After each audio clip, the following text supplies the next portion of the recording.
जय हिंद दोस्तों, मैं हूं दीपक कुमार और आपका स्वागत है आपका अपना चैनल IIT वाला में।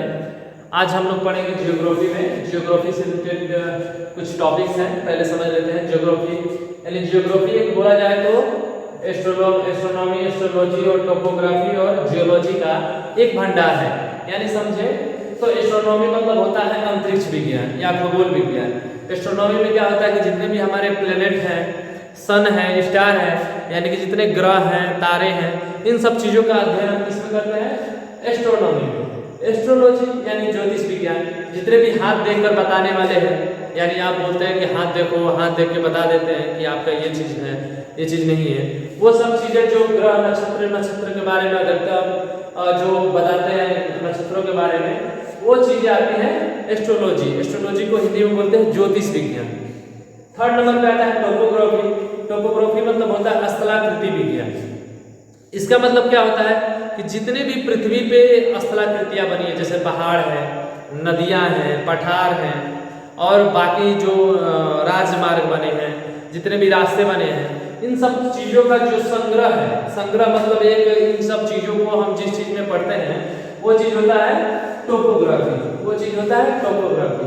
लास्ट होता है जियोलॉजी। तो जियोलॉजी मतलब होता है भूगर्भ विज्ञान।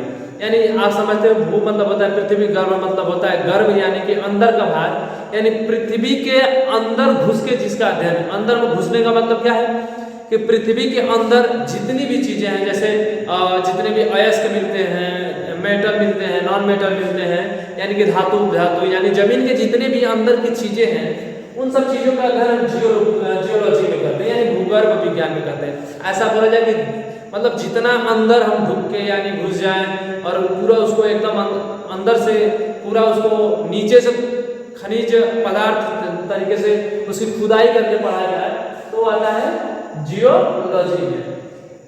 आज हम लोग पढ़ेंगे एस्ट्रोनॉमी से रिलेटेड एक चैप्टर है, लेसन है, जिसका नाम है स्टार। तो स्टार आपने कहीं पे जो कुछ भी पढ़ा हो, नहीं पढ़ा हो वो अलग की बात है, बट मैं जो पढ़ाऊंगा आप सब कुछ भूल जाइए, क्योंकि अगर जो आपका दिमाग कुछ नहीं पढ़ा है तो मैं जिस तरह से पढ़ाऊंगा आपके दिमाग में थोड़ा भी दिक्कत नहीं होगा और आपके दिमाग में थोड़ा सा भी प्रॉब्लम नहीं, क्योंकि अगर जो नया भी चीज़ आप पढ़ते हो तो थोड़ा सा दिमाग जल्दी लगता है, क्योंकि आप इधर उधर की चीज़ें पढ़ते हो, बीच बीच में आपके कन्फ्यूजन्स बढ़ जाते हैं। तो अपने दिमाग को फ्रेश कर लीजिए और आज एस्ट्रोनॉमी में यानी अंतरिक्ष या खगोल विज्ञान में एक लेसन पढ़ेंगे जिसका नाम है स्टार, यानी तारा। हिंदी में बोले तो तारा। तारा बनने से लेकर तारा खत्म होने की प्रक्रिया तक, यानी तारा कैसे बनता है, तारा बनने की प्रक्रिया क्या है और तारा कैसे खत्म होता है, तारे में कौन कौन चीजें आती हैं, इन सब चीजों का अध्ययन हम करेंगे एस्ट्रोनॉमी में। तो चलिए वीडियो को स्टार्ट करते हैं।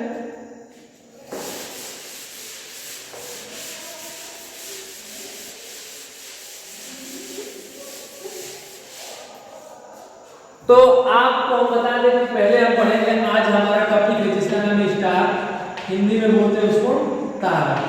यानी कि तारा मंडल ऐसे समझते हैं, तारा मंडल यानी तारा तो असंख्य है, लगभग में 100 मिलियन तारे हैं, गिना नहीं गया है, बट एक अनुमानता एक वैज्ञानिकों ने अनुमान लगाया कि पूरे सौर मंडल में पूरे अंतरिक्ष में लगभग में 100 मिलियन तारे हैं, जिसमें से बहुत सारे जो तारे हैं हमारे करीब हैं, बहुत सारे तारे ऐसे दूर हैं जिनको हम देख नहीं पाते हैं, और अगर जो पूरी गैलेक्सी की बात किया जाए तो बहुत सारी गैलेक्सियों में तारे हैं।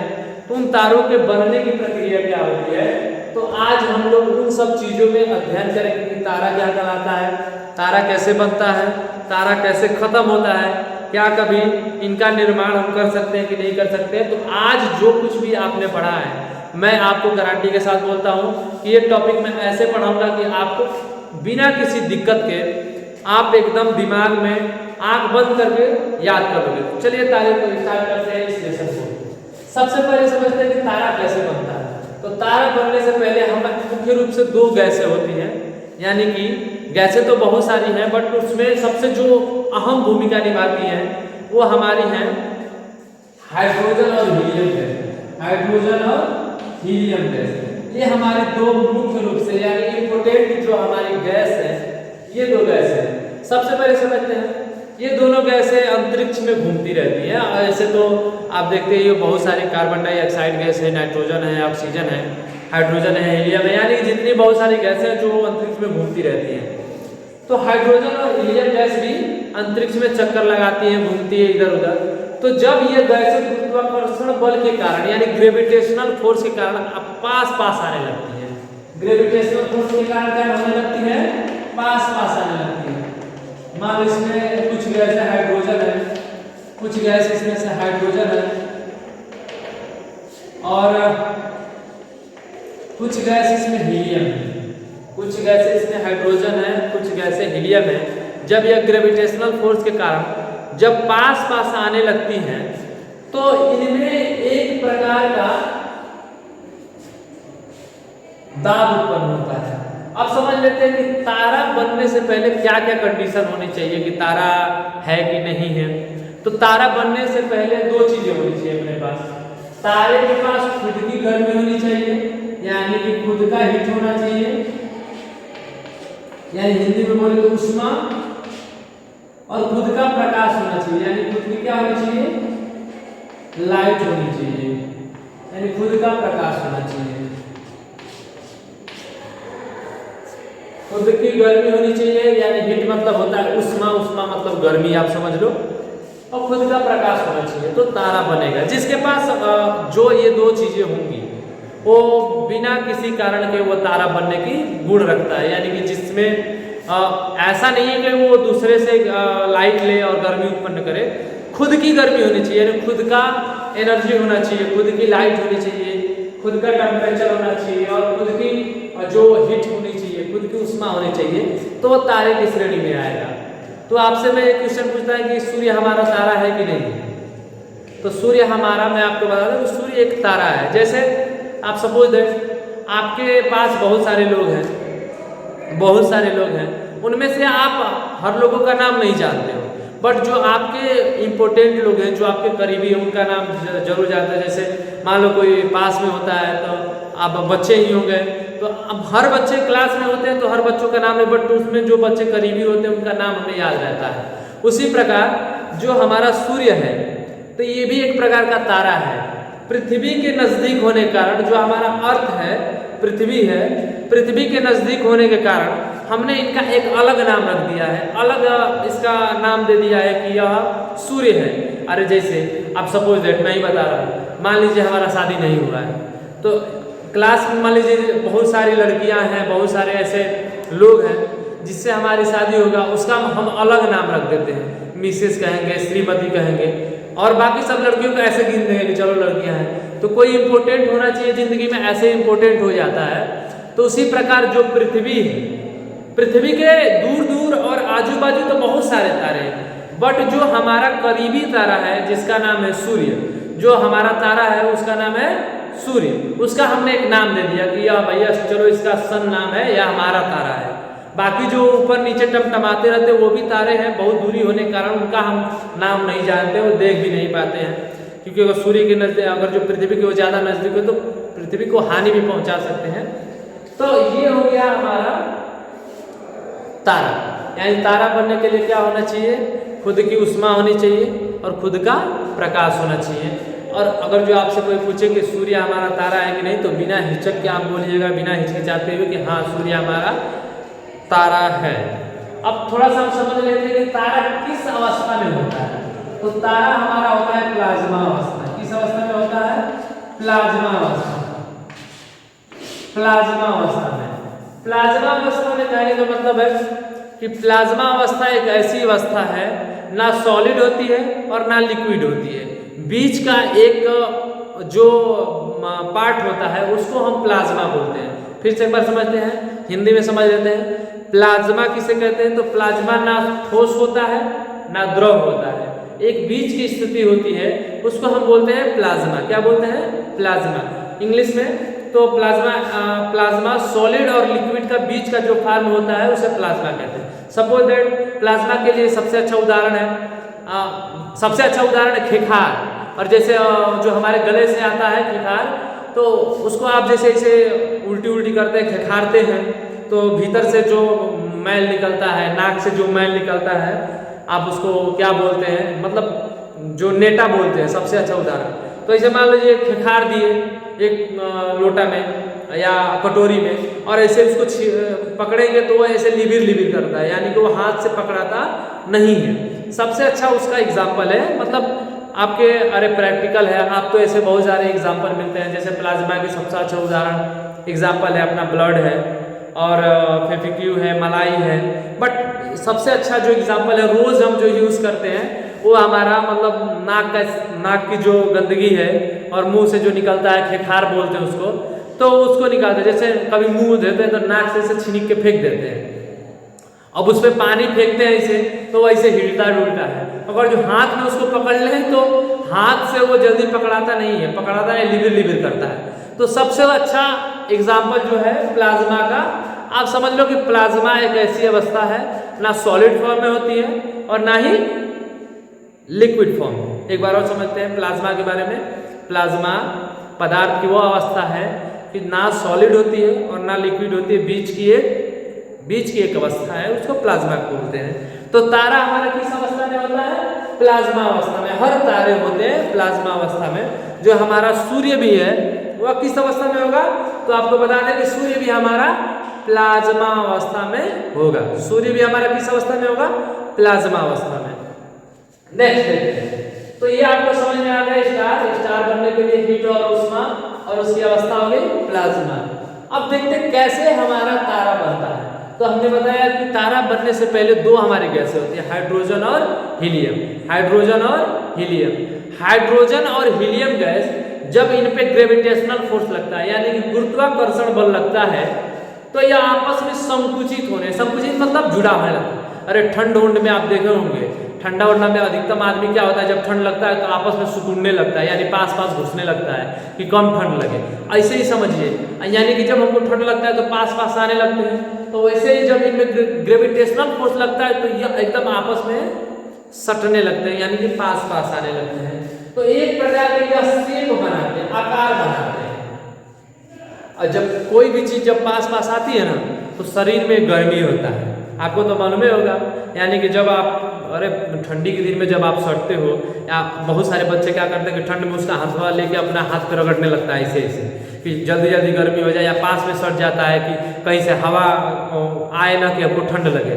ऐसा होता है कि नहीं होता है? होता है अधिकतर केसेस में बच्चे स्कूल जाते हैं ठंड के दिनों में तो पास पास बैठते हैं, और गर्मी में तो एकदम फैल जाता है, एकदम कुर्ता उर्ता सब काट के ऐसे फेंक देगा, एकदम ठंडा लगे हवा में एकदम मस्त।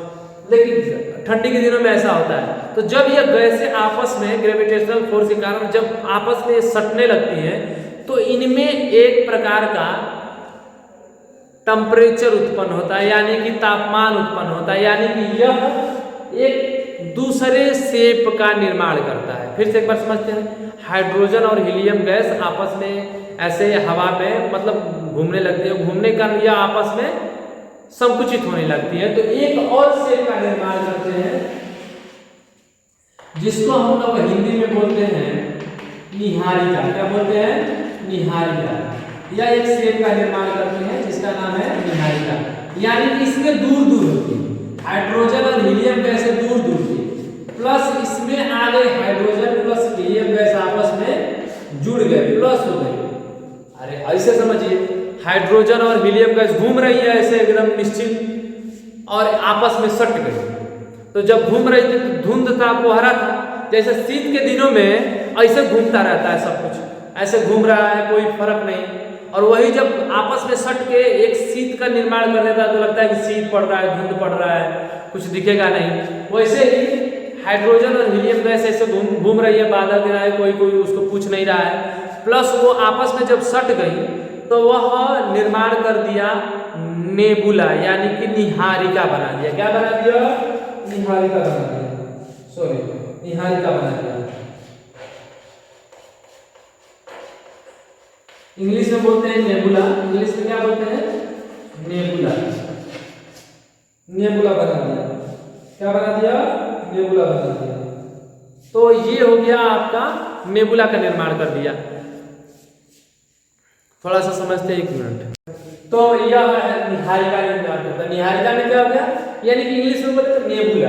हाइड्रोजन यहाँ पे ज्यादा शुरू में ज्यादा कि हाइड्रोजन और हीलियम गैस दूर दूर थी, और पास आने में जब यह गैस सट जाती है, अरे हम सिंपल सा एक उदाहरण आपको समझा दें। जब कोई मान लीजिए आपके जीवन में कोई मित्र ही हो, दूर दूर रहता है तो उसका नाम नहीं जानते, जब पास आता है तो सब कुछ जानते हैं, नाम जानते हैं, घर का उसका माहौल जान जाते हैं, यानी सब कुछ जान जाते हैं। उसी प्रकार जब दूर दूर था तो कोई मतलब नहीं था, ऐसे घूम रहा था, हाइड्रोजन और हीलियम निश्चिंत होकर घूम रहा है। लेकिन जब यह पास पास सट गए, जब आपस में आके एक कॉम्बिनेशन बना दिए, तो इसका नाम पड़ गया निहारिका, यानी इंग्लिश में बोलेंगे नेबुला का निर्माण कर दिया। किसका निर्माण कर दिया? नेबुला बन गया। अब जब यह पास पास आया तो इनमें एक अभिक्रिया उत्पन्न हो गई, जिसके कारण हाइड्रोजन और हीलियम गैस, यानी हाइड्रोजन हीलियम में परिवर्तित हो गया नाभिकीय संलयन द्वारा। नाभिकीय संलयन द्वारा हाइड्रोजन बदल गया हीलियम में, तो इनमें जलने का गुण पैदा हो गया, तो वो बन गया स्टार। क्या बन गया? स्टार, यानी कि बन गया तारा। अब ये बन गया स्टार, यानी कि तारे का निर्माण कर दिया। किसका निर्माण कर दिया? तारा। यानी एक बार फिर समझते हैं, तो हम आपको बता दें कि इससे कोई मतलब नहीं है, इससे आपसे क्वेश्चन नहीं पूछेगा, यानी कि हाइड्रोजन गैस घूम रहे हैं, ऐसे घूम रहे हैं, पूछेगा तो पूछेगा अधिकतर तो आपको निहारिका से क्वेश्चन पूछेगा। किससे पूछेगा?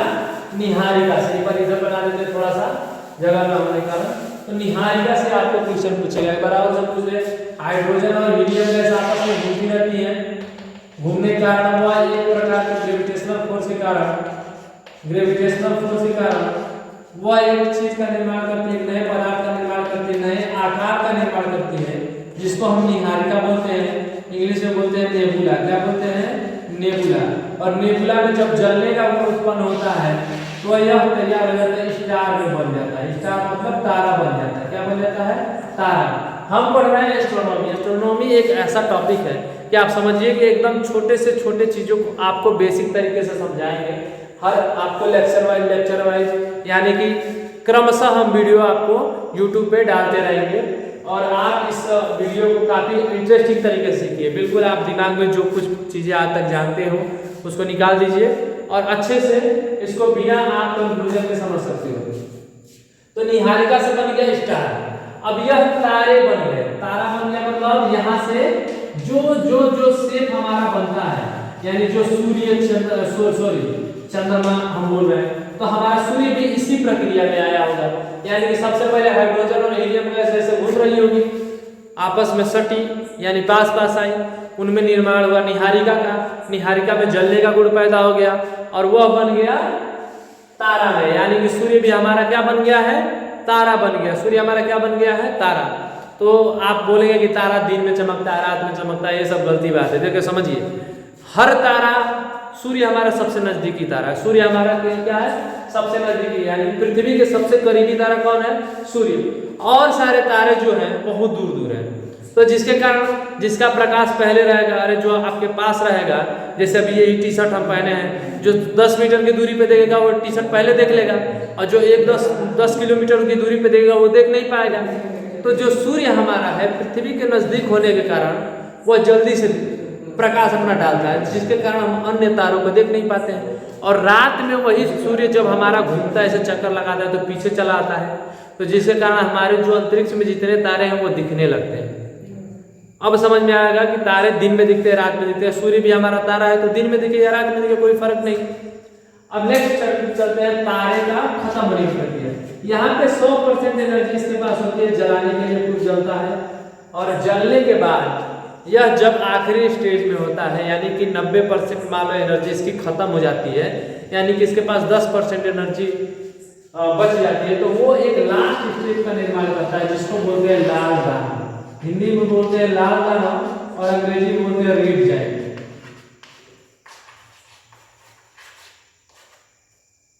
Red giant. जब तारा हमारा 100% अपना मतलब जैसे अपना एनर्जी वेस्ट कर लिया, जैसे 90% मान एनर्जी वेस्ट कर लिया, तो लास्ट स्टेज में जाता है, तो वो बनाता है लाल दाना। क्या बनाता है? लाल दाना, यानी कि कोई इंग्लिश में बोलते हैं रेड जाइंट। यानी कि रेड जाइंट में क्या होता है कि जब यह एनर्जी अपना जब खत्म कर लेता है, तो इसके आकार में बढ़ोतरी हो जाता है, यानी कि जो इसका आकार है इससे बड़ा आकार बन जाता है, इससे बड़ा आकार बनकर तैयार हो जाता है, जिसका नाम है लाल दाना। क्या बन जाता है? लाल दाना। फिर से एक बार समझ लेते हैं। सबसे पहले निहारिका, निहारिका से बनेगा तारा, और तारा जब अपना 90% एनर्जी वेस्ट कर जाता है, तो वो बनता है लाल दाना। अब आपसे पूछे कि सूर्य हमारा कभी खत्म होगा कि नहीं होगा, तो आपको मैं इसका आंसर बता दूं कि सूर्य भी हमारा खत्म होगा। सूर्य की टोटल आयु 10 मिलियन वर्ष है, जिसमें से वो 5 मिलियन वर्ष पूरा कर चुका है और लास्ट बस उसके 5 मिलियन वर्ष बचे हैं। तो लास्ट टाइम में वो जब खत्म होगा तो उस समय के आदमी समझेंगे हम लोग क्या मतलब है उससे। तो 5 मिलियन वर्ष के बाद वो भी खत्म हो जाएगा, सेम यही फॉर्म में आएगा, यानी कि वो निहारिका के बाद में बदलेगा लाल दाना। और लाल दाना तक फॉर्म सबका आएगा। यहाँ से दो कंडीशन बढ़ जाते हैं। दो कंडीशन क्या है, यहाँ से हो जाता है छोटा तारा और बड़ा तारा का कंडीशन। यहाँ पे बड़ा तारा और यहाँ पे हो जाता है छोटा तारा। यानी कि जो छोटा तारा होता है, बड़ा तारा का दो यहाँ से कंडीशन बन जाता है। क्या क्या होता है आप समझा देते हैं। अब छोटा बड़ा कैसे कंपेरिजन करें, जैसे छोटा बड़ा किसी से तुलना करेंगे तभी तो हम पता करेंगे कौन छोटा है कौन बड़ा। जैसे हम आपसे पूछ दें कि नेपाल बड़ा देश है या छोटा देश है, तो तुरंत आप देखेंगे कि भारत इतना बड़ा है, चीन इतना बड़ा है, नेपाल इतनी चुका है।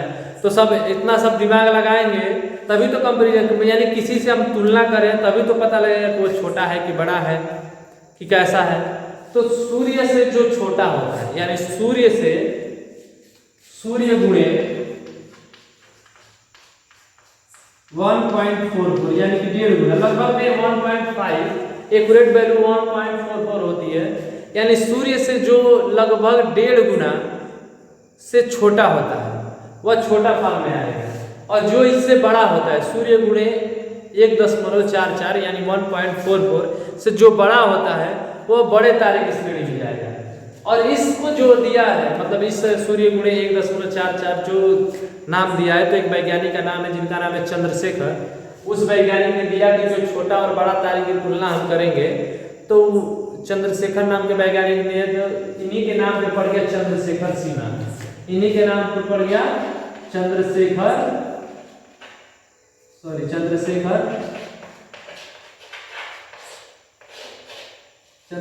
सिन्हा।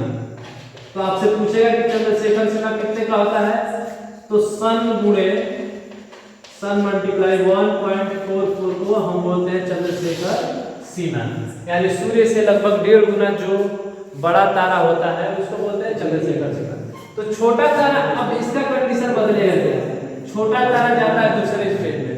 छोटे तारे की जब 90% एनर्जी खत्म होती है तो बनता है लाल दाना, और कुछ उससे ज्यादा एनर्जी खत्म होती है तो वह बनता है सफेद वामन में, यानी कि सफेद वामन में। सफेद वामन को बोलते हैं व्हाइट ड्वार्फ।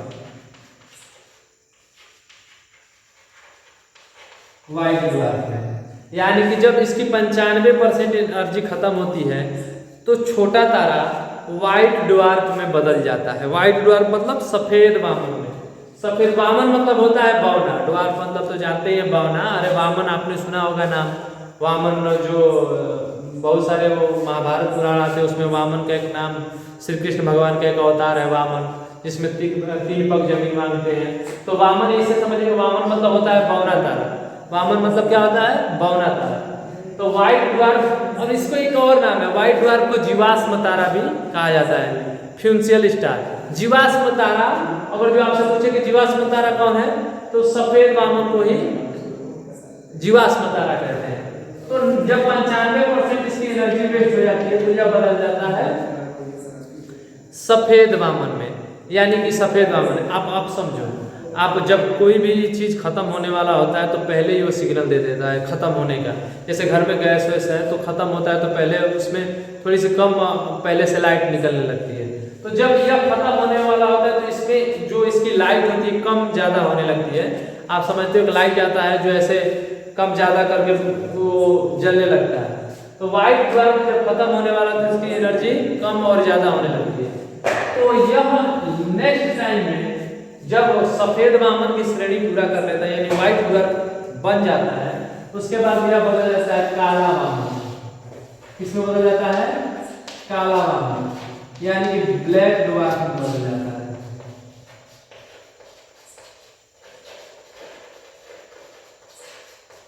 ब्लैक ड्वार्फ में बदल जाता है। आप समझो काला वामन मतलब, काला मतलब तो समझते हैं, काला मतलब काला वाला, यानी कि ब्लैक, यानी कि जिसमें कोई प्रकाश ना निकले, यानी कि यह एक प्रकार का पत्थर बन जाता है। एक प्रकार क्या बन जाता है, पत्थर। सौर मंडल में ऐसे पत्थर बन के बस चक्कर मारेगा, कोई मतलब नहीं है उसका।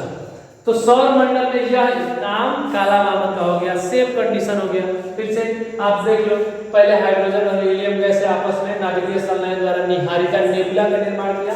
नेबुला में जब जलने का गुण पैदा हुआ तो वो बन गया स्टार। स्टार जब 100% एनर्जी रहता है तो स्टार बोलते हैं। जब इसकी 90% एनर्जी खत्म हो जाती है तो इसके आकार में बढ़ोतरी हो जाता है, यानी कि इसका आकार पहले से ज्यादा बढ़ जाता है, जिसको हम बोलते हैं लाल दाना, अंग्रेजी में बोलते हैं रेड जाइंट। और रेड जाइंट तक इसका सेम कंडीशन रहता है। जब इसकी 95% एनर्जी खत्म होती है तो वह बन जाता है व्हाइट ड्वार्फ में, यानी कि सफेद वामन में। और उसके बाद जब यह 95% की एनर्जी 100% में बदलती है तो वह बन जाता है काला वामन में, यानी कि इसकी एनर्जी खत्म हो जाती है और एक या बस सौर मंडल में, सौर मंडल बोले या अंतरिक्ष में बस एक प्रकार का पत्थर ही बन जाता है। तो ये था छोटे तारे के लिए। यानी कि अगर सूर्य की बात करें तो सूर्य भी सेम इसी कंडीशन में जाएगा, क्योंकि चंद्रशेखर सिन्हा के अनुसार देखें तो सन गुणे 1.44 यानी कि 1.44 से जो नियर अबाउट बड़ा तारा होगा वो बड़े श्रेणी के जाएगा, और सूर्य से जो छोटा होगा, अब इसमें से सूर्य बोले तो आप देख सकते हैं कि सूर्य इनसे छोटा होगा कि नहीं होगा। अरे जो इतना रहेगा इससे जो बड़ा होगा बड़ा होगा, जो इससे छोटा होगा तो सन इससे छोटे ना होगा। तो सन का कंडीशन यही होगा, यानी जो सूर्य हमारा होगा एक समय में वह सबसे पहले बनेगा लाल दानव, फिर बनेगा सफेद वामन, फिर बन जाएगा काला वामन। यानी कि पहले बनेगा रेड जाइंट, फिर बनेगा व्हाइट ड्वार्फ, और लास्ट टाइम में बन जाएगा ब्लैक ड्वार्फ, यानी उसका कोई मतलब नहीं रहेगा, उसमें से कोई लाइट नहीं आएगी। तो ये रहा छोटे तारे के लिए। अब बात करते हैं बड़े तारे। तो बड़े तारे में क्या कंडीशन होता है कि बड़े तारे में एक प्रकार का यहाँ तक कंडीशन सेम चलता है। पहले बनेगा वह स्टार और लाल दाना तक, यानी कि रेड जाइंट तक जाएगा, और यहाँ पे वो बन जाता है अभिनव तारा। क्या बन जाता है? अभिनव तारा। इंग्लिश में बोलते हैं सुपरनोवा। सुपरनोवा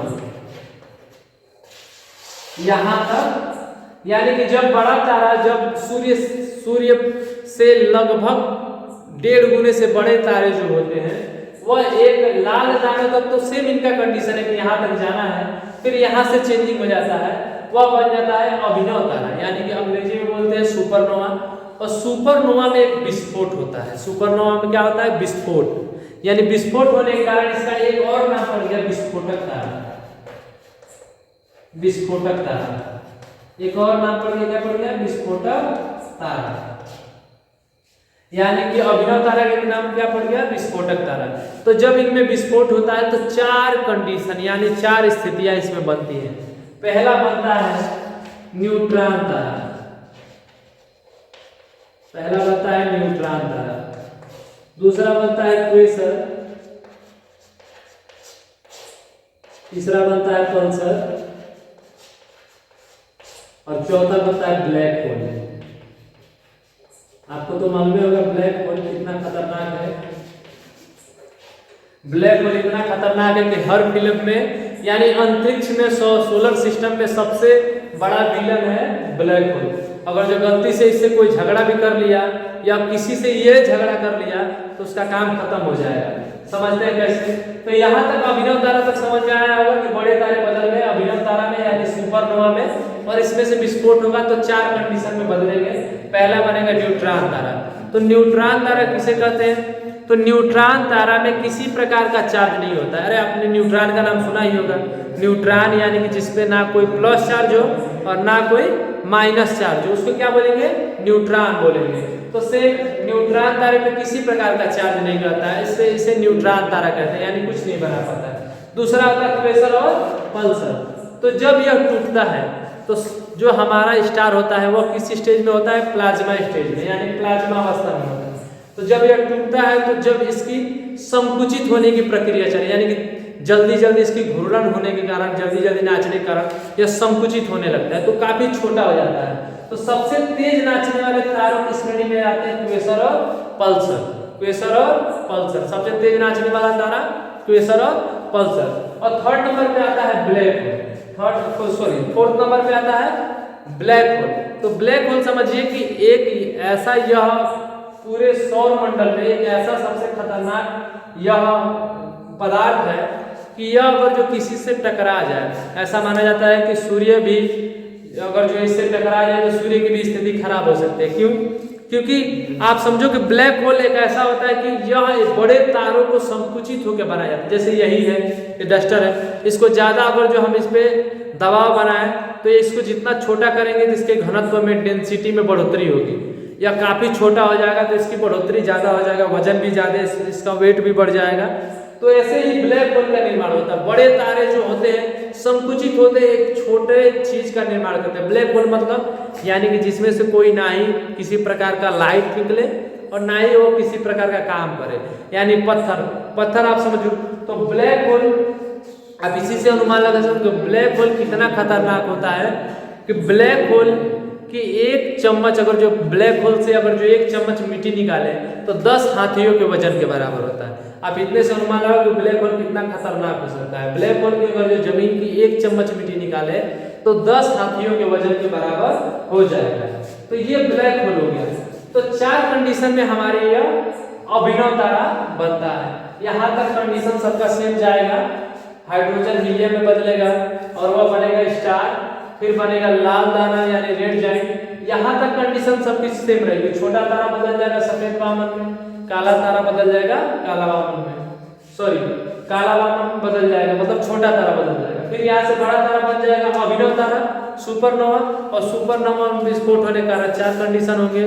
पहला बनेगा न्यूट्रॉन तारा, दूसरा बनेगा क्वेसर, तीसरा बनेगा पल्सर और चौथा बनेगा ब्लैक होल। न्यूट्रॉन तारा किसे कहेंगे? जिसमें कोई चार्ज ना हो। न्यूट्रॉन तारा हो गया सबसे तेज नाचने वाला क्वेसर, उससे भी तेज नाचने वाला पल्सर, और ब्लैक होल यानी कि तारों के संकुचित होने से जो पदार्थ का निर्माण होता है उसे बोलते हैं ब्लैक होल। यानी कि ब्लैक होल की अगर जो हमने आप सबसे मुख्य इंपोर्टेंट पूछता है कि ब्लैक होल, तो ब्लैक होल का निर्माण आप ऐसे समझो कि बड़े बड़े तारे जब सिकुड़ के एक छोटे तारे, छोटे पदार्थ का निर्माण करते हैं, यानी सूर्य से भी बड़े जो पदार्थ हैं, तारे हैं, वो जब संकुचित होते हैं तो ब्लैक होल का निर्माण करते हैं। अगर जो ब्लैक होल गलती से भी पृथ्वी से टकरा जाए तो जितने भी पृथ्वी में ज्वालामुखियां हैं, जितने भी नीचे सटे हुए या चीजें हैं, खनिज पदार्थ हैं, वो सब फट के ऊपर आ जाएगा। ब्लैक होल इतना डेंजर है। तो ये हो गया आपका तारा बनने से लेके खत्म होने की प्रक्रिया। तो सूर्य हमारा किस अवस्था में जाएगा? तो छोटे वाली अवस्था में जाएगा। चंद्रशेखर सीमा कितनी होते हैं? सूर्य गुणे 1.44 को क्या बोलते हैं? चंद्रशेखर सीमा। अभिनव तारा विस्फोट होता है तो विस्फोटक तारा हो जाएगा। पहला होता है न्यूट्रॉन तारा, फिर क्वेसर, पल्सर, ब्लैक होल। तो यह 4 कंडीशन आपके बनते हैं। अब थोड़ा सा इनके लाइट के बारे में बात करते हैं कि कौन सा लाइट ज़्यादा देता है, कौन सा लाइट कम देता है, यानी कौन सा कैसा लाइट रहेगा तो वह तेज जलता है कि कम जलता है। तो इसके बारे में थोड़े से लाइट के बारे में बात कर ले। तो ये आपको मैं आपसे उम्मीद करता हूँ कि यह लेसन आपको समझ में आया होगा। और लास्ट टॉपिक देखते हैं बस कलर के बारे में।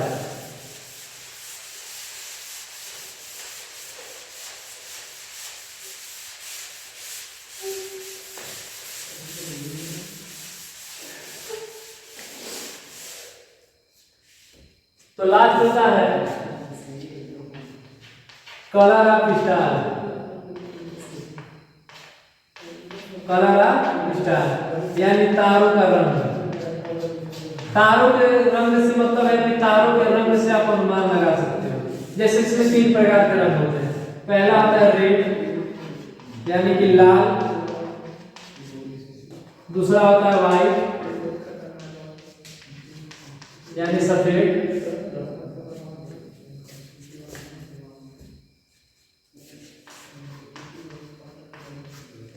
और थर्ड होता है ब्लू यानी कि नीला। तारों का एक मिनिमम आप टेम्परेचर जान लीजिए 6000 डिग्री टेम्परेचर होता है। कितना होता है? 6000 डिग्री। तो जो सबसे जनरल शेड यानी सामान्य जिसका कलर होता है, यानी कि नॉर्मल कलर आप समझो, नॉर्मल कलर जिसका होता है वो होता है लाल का। यानी कि जो तारा लाल रंग का है, जिसमें लाल रंग दिख रहा है, वो समझो कि उस तारे का टेम्परेचर बहुत ही कम है।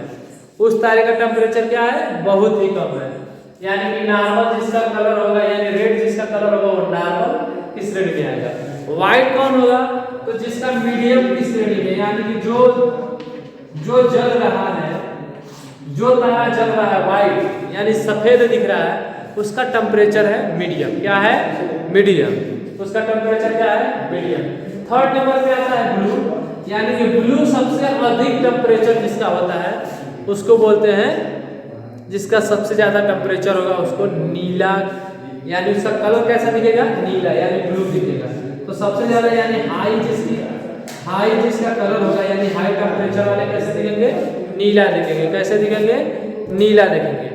तो ये हो गया आपका पूरा स्टार का खत्म होने से, बनने से लेके खत्म होने की प्रक्रिया, और उसके कलर के बारे में भी हम लोग जान गए कि कैसा कलर रहेगा। रेड रहेगा तो नॉर्मल हो गया, व्हाइट रहेगा तो मीडियम हो गया, और जिसका ब्लू दिखे, जो ब्लू दिख रहा है वो कैसा हो जाएगा? हाई टेम्परेचर का। तो ये आपका पूरा एक टॉपिक जो स्टार है, तारा है, वो खत्म हो चुका है। और नेक्स्ट टॉपिक में हम अगर जो पढ़ेंगे, नेक्स्ट टॉपिक जो हमारा होगा गैलेक्सी के बारे में पढ़ेंगे, यानी गैलेक्सी कैसा है, सूर्य कैसा गैलेक्सी में है, तो उन सब चीजों का अध्ययन हम किसमें करेंगे? नेक्स्ट टॉपिक में, यानी जो हमारा अगला वीडियो होगा वो होगा गैलेक्सी पे। तो गैलेक्सी में पढ़ेंगे कि जैसे सबसे पहले होता है सुपर क्लस्टर, फिर होता है क्लस्टर, फिर उसके बाद होता है तारामंडल, उसके बाद होता है नक्षत्र, उसके बाद होता है सौर मंडल, फिर होता है उसमें ग्रह हो गए। ग्रह में होगा हमारा सूर्य, और इसमें हमारे पृथ्वी, यानी कि जो हमारे ये तारे हो गए। तो इन चीजों का अध्ययन यानी हम करेंगे गैलेक्सी में। तो नेक्स्ट वीडियो में मिलते हैं आपसे, और आपसे उम्मीद करेंगे कि आप चैनल को लाइक करें, शेयर करें, सब्सक्राइब करें। धन्यवाद। जय हिंद।